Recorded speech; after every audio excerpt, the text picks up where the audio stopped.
السلام علیکم، زه یم ریاض همکار او نن تاسو ته په یوه نوې ویډیو کې حاضر شوی یم. په دې ویډیو کې به زه تاسو ته دروښیم چې موږ څنګه کولی شو چې د خپل فیسبوک آی ډي پاسورډ خوندي وساتو، او که دغه سیټینګ تاسې زده نه کړئ نو ستاسې فیسبوک آی ډي په ډېرې اسانۍ سره هیک کېدلی شي. زه د ویډیو په ترڅ تاسو ګوره همکار سکلز یوټیوب چینل، زه یم ریاض همکار. راځئ چې شروع کړو.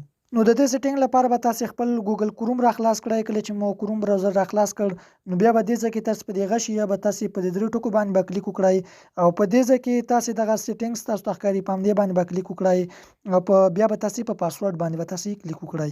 کله چې مو په پاسورډ باندې کلیک وکړو نو دلته به تاسو ته ټولې هغه آیډیانې راواخلي چې تاسې په خپل موبایل کې خلاصې کړي دي.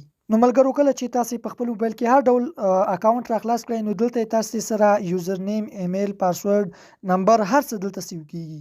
او که چیرته ستاسې د فیسبوک اکاونټ پاسورډ، نمبر او ایمیل دلته سیو شي او تاسې خپل موبایل بل چاته ورکړئ نو هغوی په ډېر اسانۍ سره کولی شي چې تاسو فیسبوک هیک کړي. نو څنګه کولی شو د دې کار مخه ونیسو؟ نو ملګرو، د دې لپاره به تاسې راشئ دې ځای ته، او په دې ځای کې تاسو ته ښکاري چې دغه ټول اکاونټونه له موږ سره له پاسورډ سره سیو شوي دي.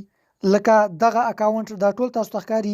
زه په همدې باندې کلیک وکړم، ګوره دلته دغه نمبر موږ ته راواخیسته.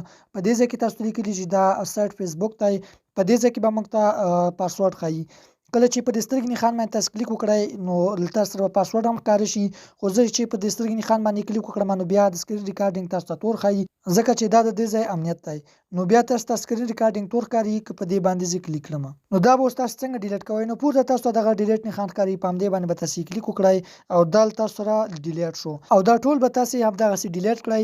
او د بیا دپاره دغه دوه اپشن تاسو ته ښکاري، دغه سیو پاسورډ او اټو ساین ان.